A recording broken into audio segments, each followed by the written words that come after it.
I'll be talking about side channel leakage. Now, a little bit of introduction. I am a quality engineer, not a security researcher.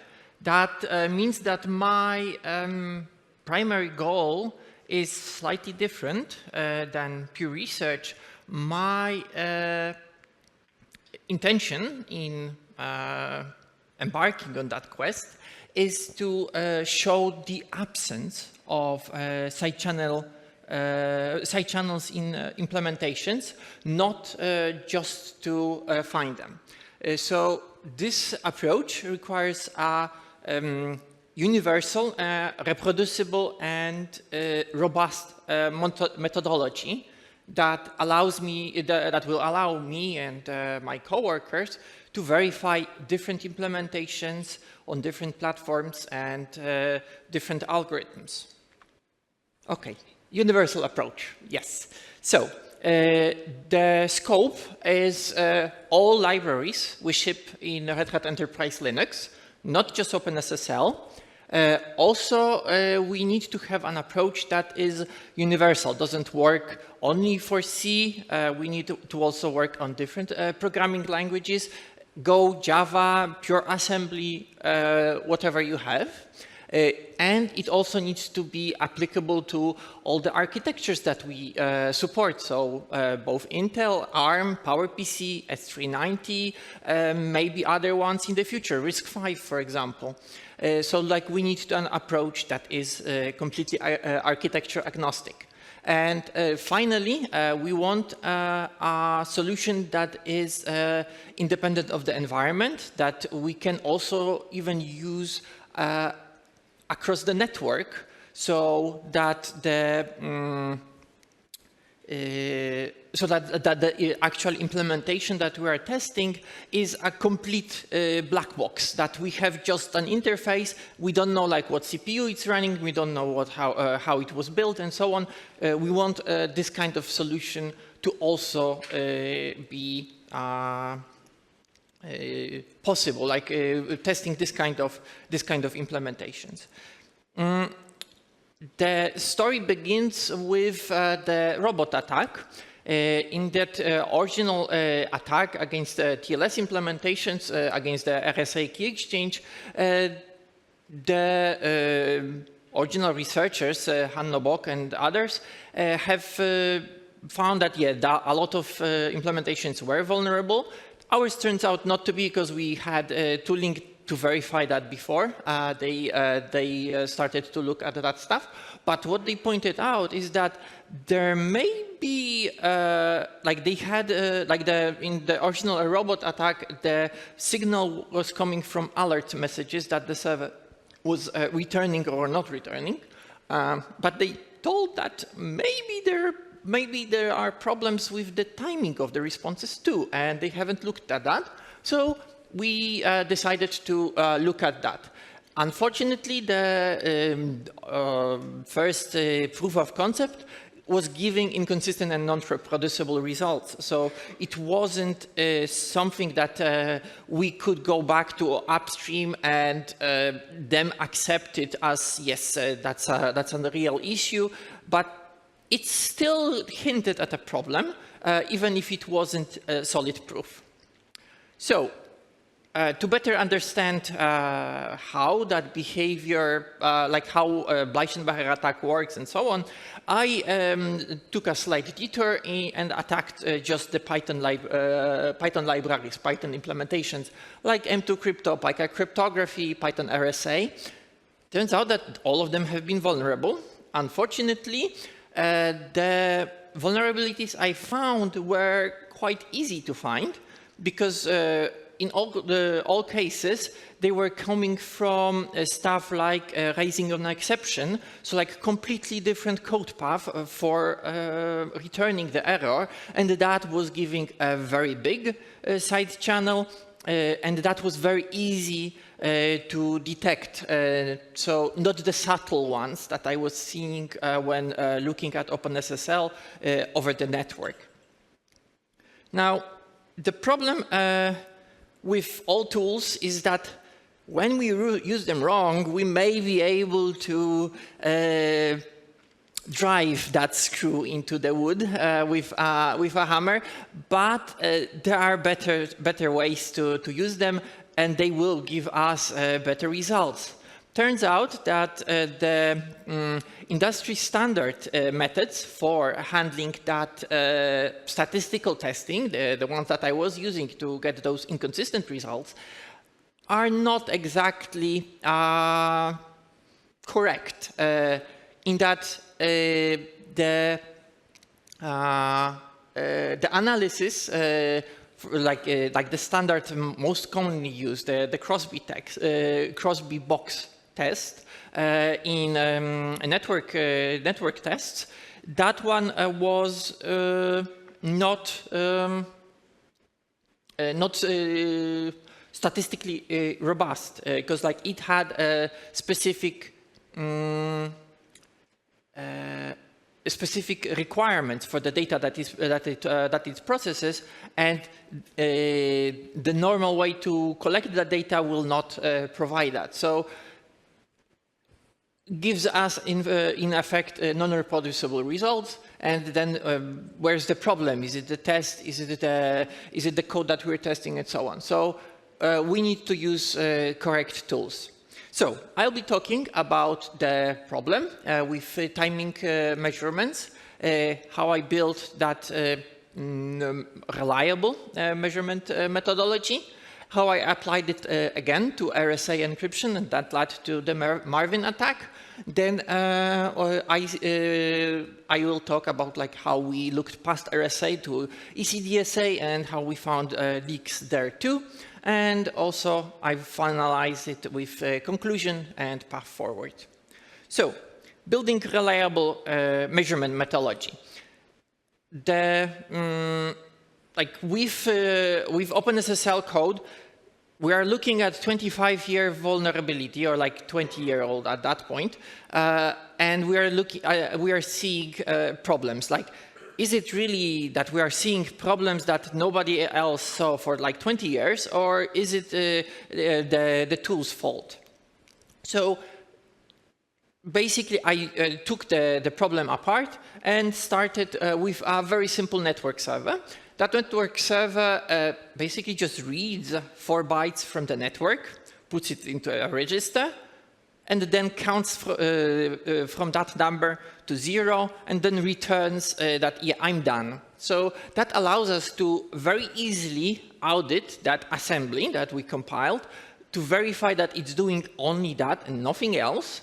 And then we can reason about like its behavior. Like then we know that like, yes, if we are telling it to count 10,000 times, then we know that it will count 10,000 times, and that behavior doesn't depend on anything else. So we know that like, yes, if we send it 10,000, then it will do the same steps independent of anything else. So we then can reason about like, is the statistical test then that we are applying on that working or not, because then we know, because we know what we are testing actually in silicon, not just like hypothetical servers. So as soon as I started to do it, 2 things became apparent. First is that the measurements are not independent. Independence is a statistical property that the data usually needs to have for statistical tests to work. And the second thing is that the test harness actually has an effect on the server. So if we modify the timing of the queries to the server, that will cause the server responses to change. The timing of the responses of the server will change in turn. So we do have a kind of a problem there. First thing, so measurements are not independent. Statistical tests, as I said, like t-tests, like box tests, basically all the most popular ones, assume independent and identically distributed data. So that means that if we perform a series of measurements, no previous measurement has an effect on the last measurement. In practice, that's not the case because we are running on actual real-world CPUs. They have caching, data, micro-operation cache, instruction caches, branch prediction. The CPU temperature will have impact on its frequency that it's running, and that will differ the responses and like how quickly you can execute the code. So each and every past operation will impact the one that we are actually trying to measure. That means that by nature of the stuff that we are looking at, we cannot assume that the measurements are independent. That means that we need to both perform the experiment in a way that will take that into account, and then perform the statistical analysis that takes into account that experiment, the way that the experiment was performed, and uses statistical tests that can work with non-independent measurement. So the second thing is the observer effect. So like, as we know, as I said previously, the previous executed code has effect on later executed code. So there is the observer effect. Normally, when we are talking about statistical tests, like in medicine, for example, there is the problem that like if the doctor knows that they are giving a real medicine, they will behave subconsciously differently than when they are giving a placebo to the patient. And that has effect on how the patient reacts. So there is an effect on the observer. Now, we are here looking at silicon, like it obviously is not aware of that. But the problem is that if the test probe has differences in the timing where it sends the queries to the server, then that affects the server, because like then this, like if there in one class of data there is slightly less time, then the CPU will be at higher temperature, for example, or it will not go down to bigger, more intense energy saving state, like the CPU activity, like C states, I think those are called. So in practice, the server is not blind completely to the behavior of the client. So we need to way to avoid that, to not pollute the server's response times. So the first part of the solution is to remove that observer effect. So we perform a double-blind test setup. In effect, how we can do it is pretty simple, in that we first generate all the data that we want to send to the server, randomize them so that we will send them in unpredictable to the server order. Then we write that data to the disk. So we isolate the generation from the testing itself, and then execute blindly. So we use a test harness that knows that, yes, I need to read X amount of data from the disk and send it to the server, and then measure the response time. That means that it doesn't know what it's actually testing, and because like it's executing the same code over and over again, then its behavior will be statistically independent of the values that it's testing. And finally, using the prior knowledge that we know how we randomize the data, we can de-randomize the collected measurement, like the timings, and then assign them to appropriate classes. So then we know that, yes, for one kind of input, we have those measurements. For different kind of input, we have different measurements, and we know like which ones are which. And the second thing is that since the data is not independent, we in practice need to perform what's called paired analysis, not on not on arbitrary samples. The thing is that we're not supposed to use unpaired t-test or box test, but we can use a sign test, Wilcoxon sign rank test. There are also paired two-sample paired t-test variant. The problem with that one is that it still assumes normality of the data that we are measuring, and because of again, we are measuring actual hardware, the behavior of that is not exactly normal, so the t-test will be not sensitive when compared to sign test or Wilcoxon sign rank test. And when we have more than 2 samples, so like when we are testing 5, 10, 20 different types of inputs, we can also use Friedman or Skilling's MAC test. So, what happens when we do not have appropriate statistical tool? When we use, when the data is not independent, in this case, when it is correlated, then the situation is that like, if the correlation is negative, then unpaired t-test will overestimate the difference in the sample. So it will show us that there is a difference even when we have generated the data ourselves, so we know that there is no difference. And conversely, if the correlation is positive, we will get underrepresentation in extreme cases, to the point that it will not be able to detect any kind of difference, even if it's present there and quite significant in magnitude. On the other hand, if we use a statistical test that is able to handle that, like that paired 2-sample test, then we see that the test is independent of presence of that correlation, so it will be robust to that. And the same thing applies when we are using the sign test, Wilcoxon sign rank test, and so on. So, what's the result of that? Turns out that if we do the statistical tests correctly, we are able to get to nanosecond precision even over a network. So I was able to see difference of individual counts in that loop, even when I was testing over a network, even if I had multiple router hops between the server that I was running the server on and the client that I was using for testing.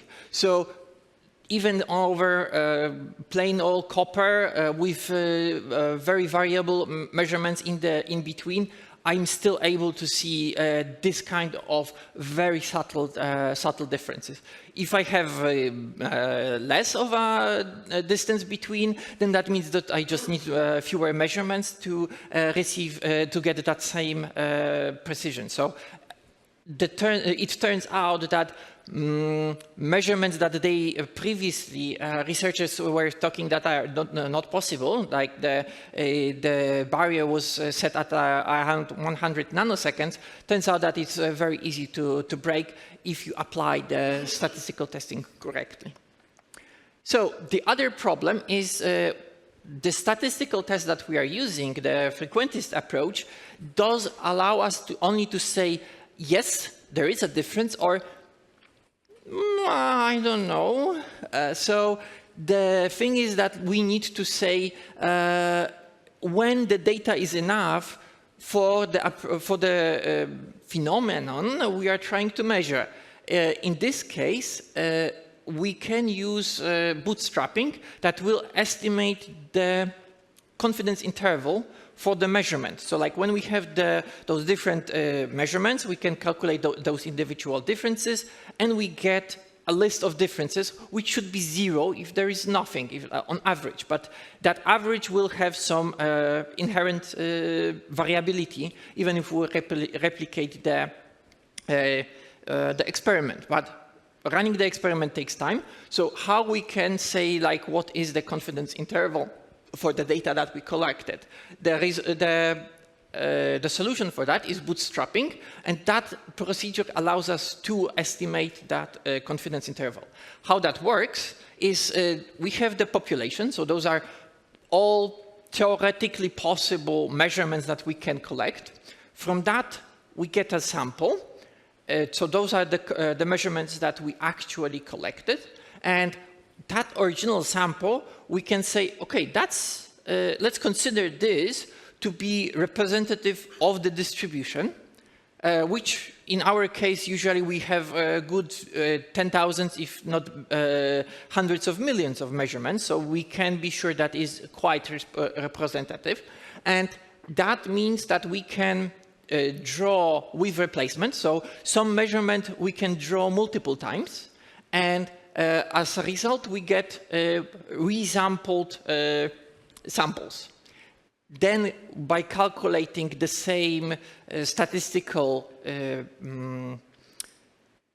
property, like mean, like median, truncated means, what have you, we can say, then get a relative frequency of those measurements. And the bigger the sample is, the tighter that will be. And then we just cut off 2.5% on the bottom, 2.5% on the top, and we have 95% confidence interval for the sample that we actually collected.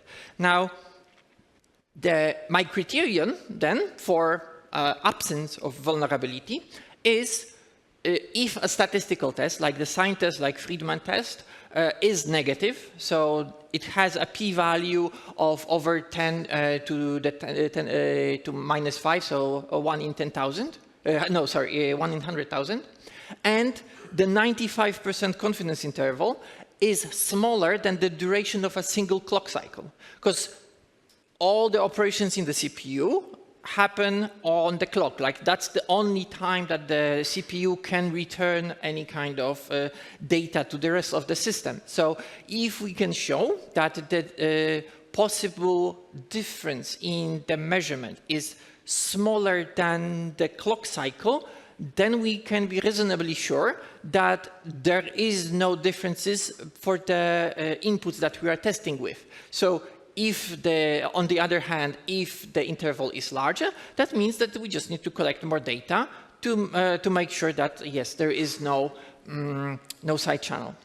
Okay, so now, once we have the method, let's start to use it. So I embarked on testing that RSA implementation again in OpenSSL, and it turns out that, yes, it is still exploitable. So essentially an attack that we knew for over 20 years was still present in OpenSSL. It was completely missed by other researchers. Now, why did that happen? Like 20 years of research and nobody seen that. Like, how did this happen? So I think this is mostly caused by few different things, but generally limitations of the existing analysis. So if we are looking at static analysis of cryptographic algorithms, those are quite expensive in human time to perform, or even in machine time, and generally, if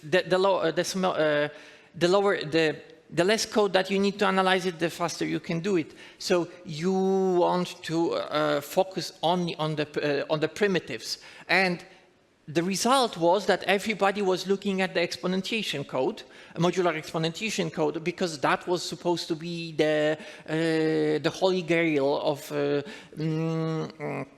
of analysis. Like, we need side channel free modular exponentiation.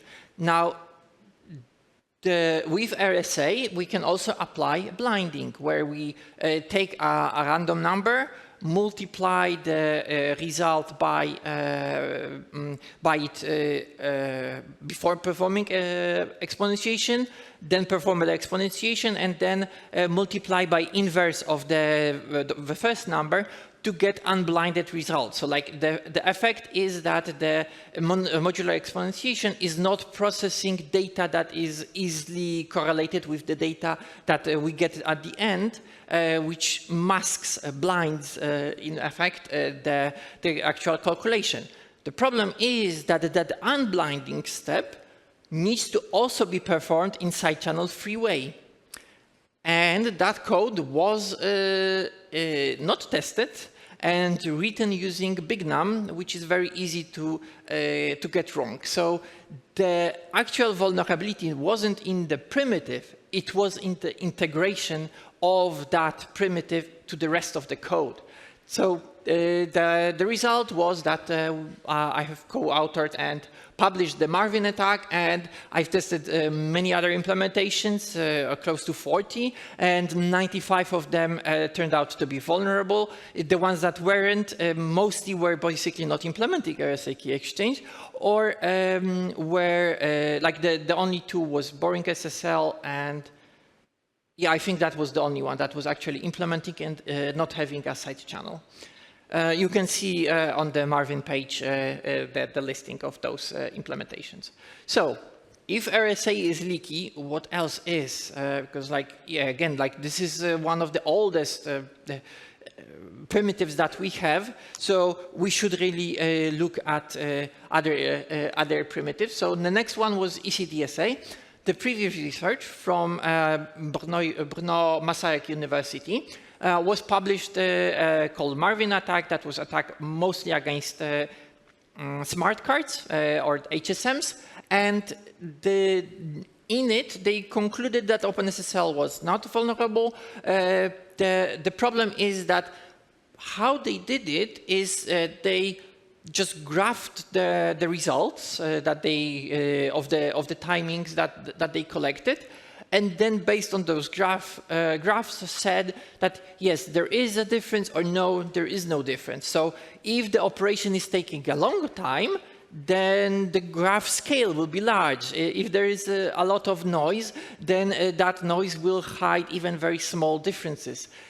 So their methodology was not super precise, but since the smart cards are generally running very slow code, that was very easy to like verify that yes, those were vulnerable.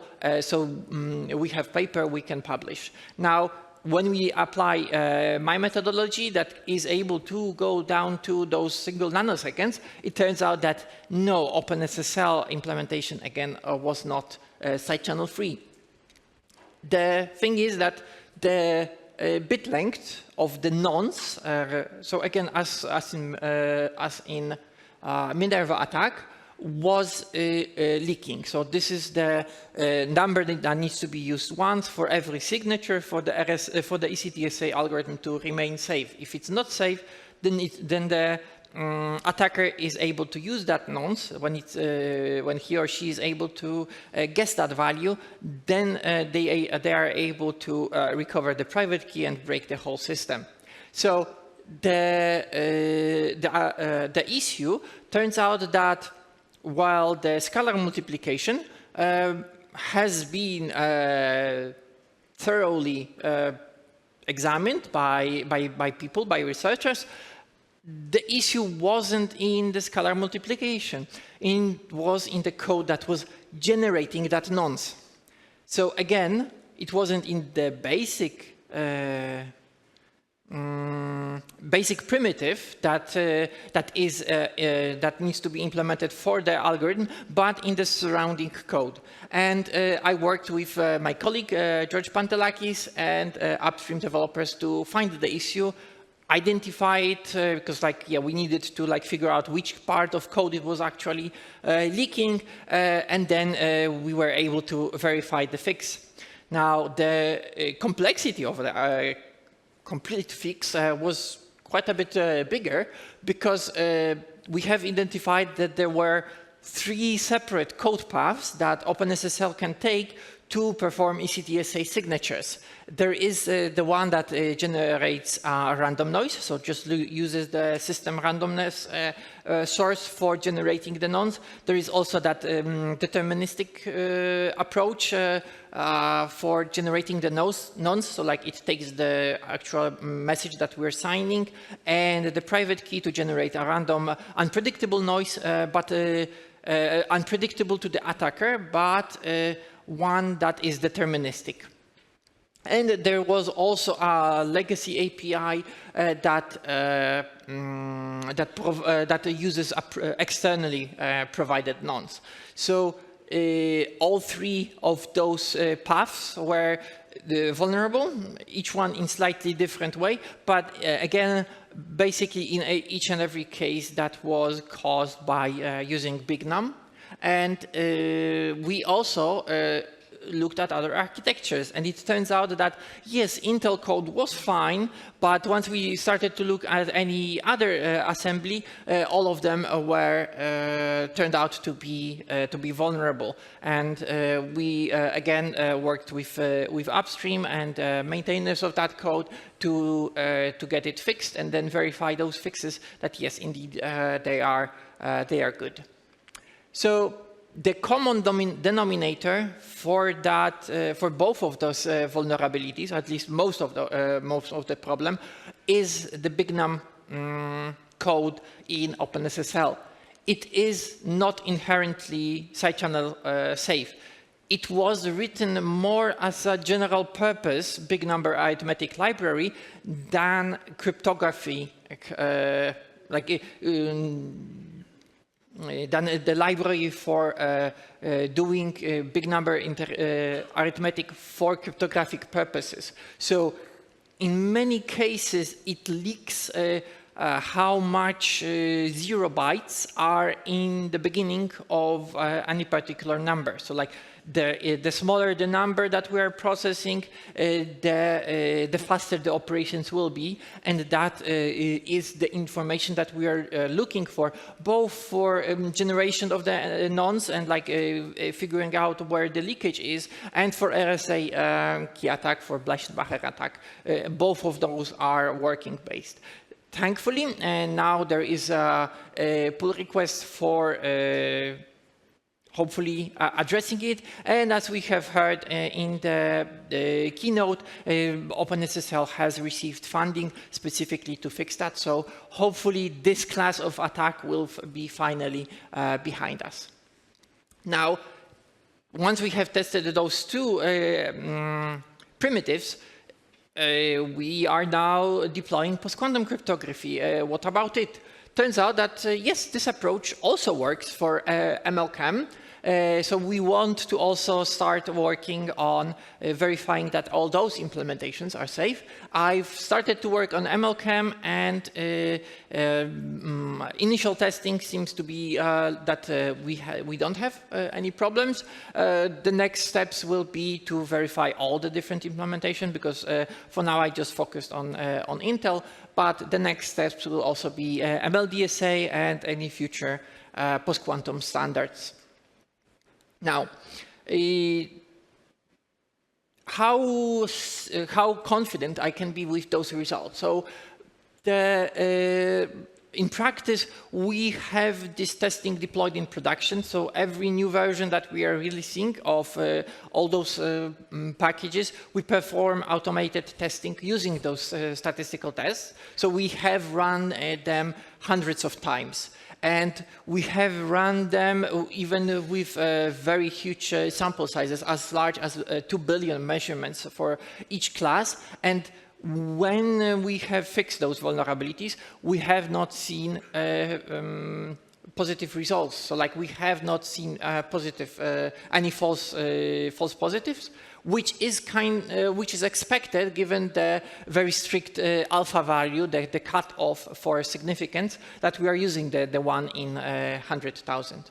So yes, this approach is in practice a very robust. We can depend on it in practice. So to summarize, we discovered and helped fix the Marvin attack in OpenSSL's RSA implementation.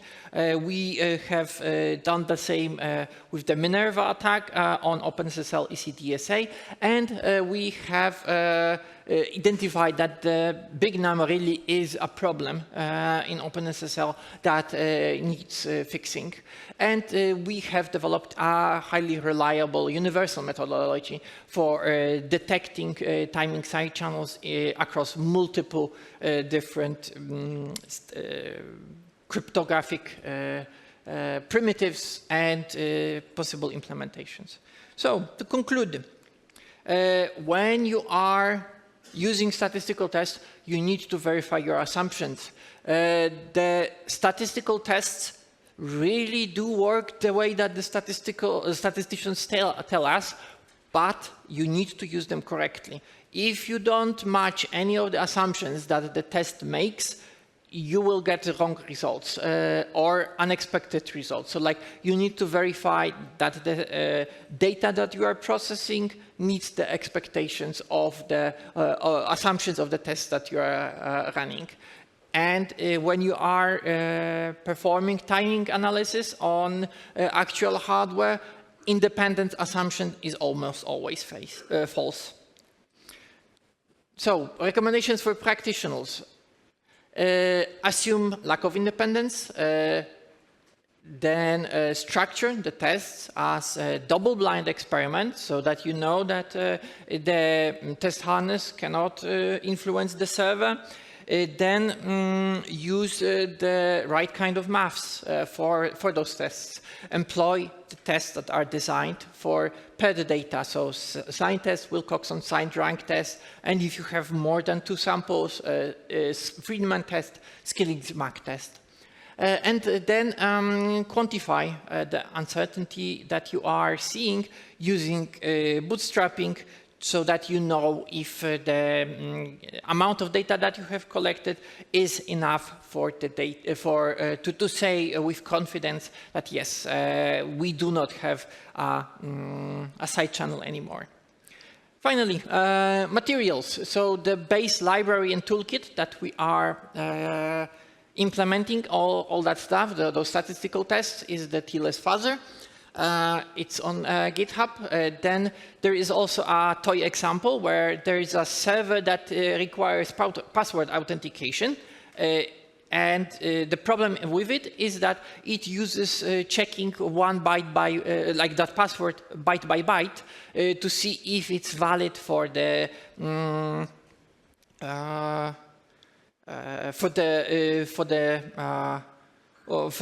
to allow access. So then you can see like how easy it is to perform attack against this kind of checking.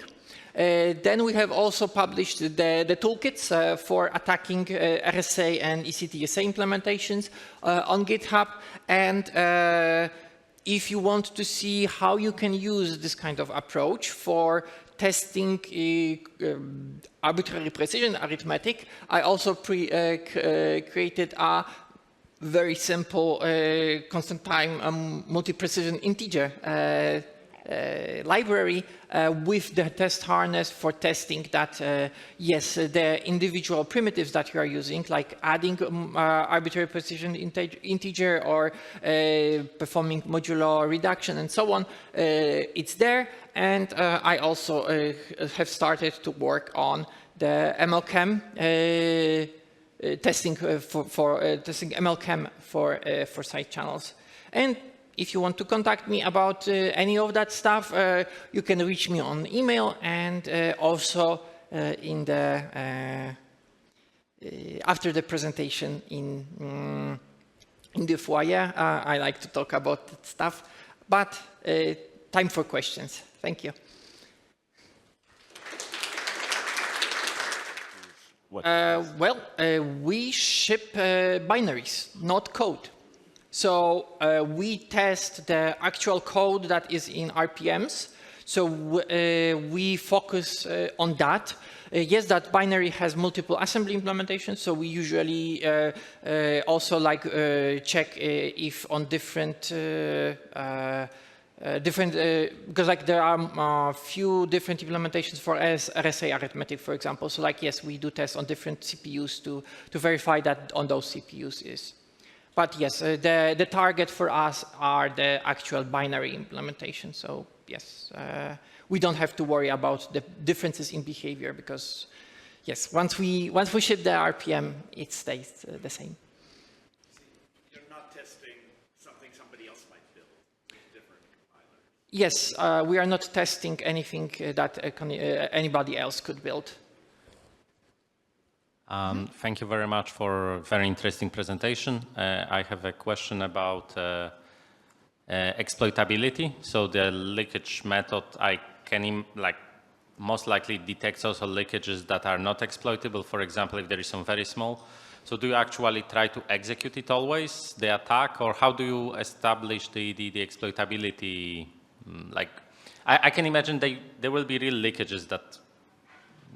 Well, the thing is that attacks only get better.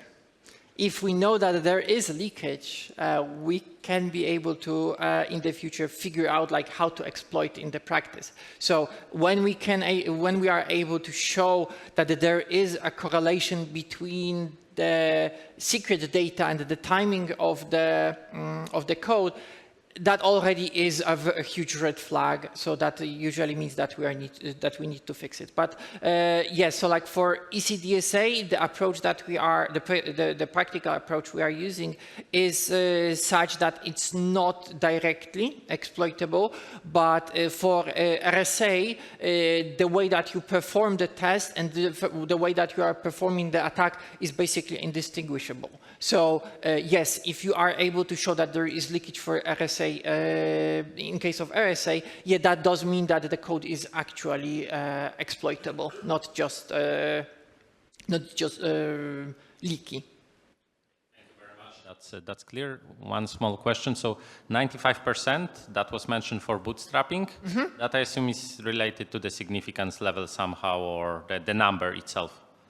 This is basically like the most commonly used like confidence interval. The problem is that to be able to calculate that confidence interval, you need to perform enough bootstraps to have enough samples in that histogram to be able to actually drop some stuff.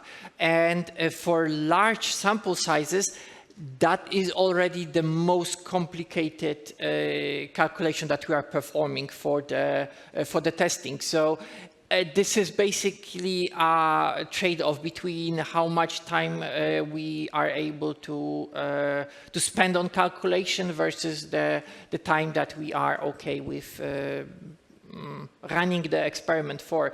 I haven't thoroughly researched how is that, how related it is to the statistical test, but I do have very strong suspicion that when we are especially using Friedman test or scaling Mach test, they are more significant, more sensitive to the differences than the bootstrapping. So the bootstrapping will also like allow us to see if like the mean is a 0 or like if it has went under or over 0 with that 95% interval. But at that point, basically always the statistical tests were already giving us very small p-values. So they seem to be more sensitive to the differences than bootstrapping. So I think the 95% interval is good enough in practice. But yes, that's the further research needed. Thank you very much. Any more? We have time for a couple more questions. Hello, thank you for your report. We know that in OpenSSL there are different policies for time leakage, depending on is it possible for local intruder or intruder at the same computer or from the network. Yes. Is your methodology applicable for both situations?